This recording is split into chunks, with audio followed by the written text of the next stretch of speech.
And one thing that came up very late in the debate, Kellyanne Conway, Trump's current campaign manager, went on Twitter and accused Senator Kaine of sexism for constantly interrupting during the debate and interrupting and being rude to the female moderator, our colleague Elaine Quijano. Right after the debate, Kellyanne Conway came to the spin room. I was able to catch up with her. It's a bit of a scrum going on, but take a listen to what she said about that charge of sexism and her overall appraisal of Pence's performance.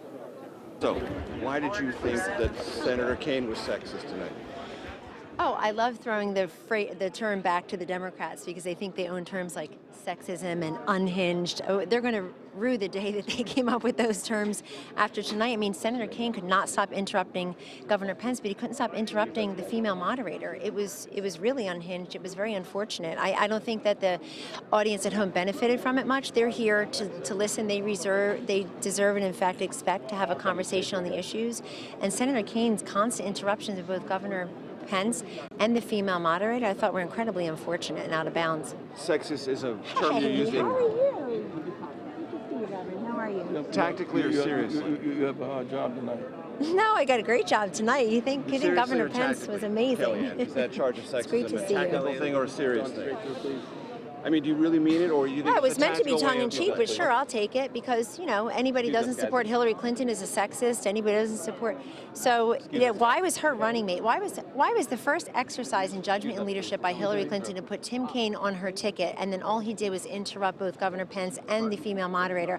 I'm married to an Asian man. I was really excited to have the first Asian American female moderator tonight. I thought it was incredibly unfortunate to have him constantly interrupting her.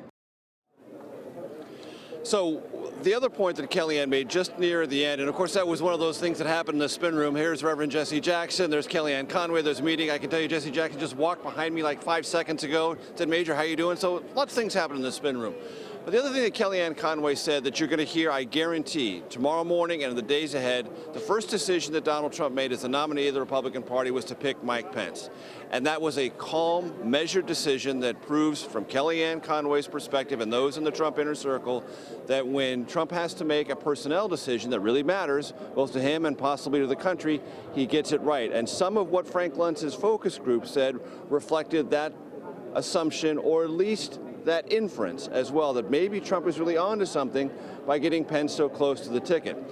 And Kellyanne Conway and those in the Trump inner circle will continue to drive that message as they take stock of not just what Governor Pence accomplished in this debate, but where he may accomplish in the days ahead as this debate gets revisited in anticipation of Sunday's debate, number 2, Trump against Clinton. And I will tell you this, and I will leave you this with, guys.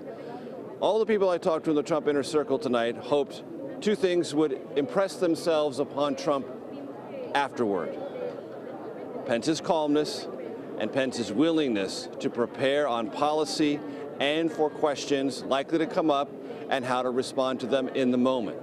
They hope that Trump will take due notice of what you can gain from being prepared and being calm when the stakes are highest, as they clearly will be Sunday in St. Louis.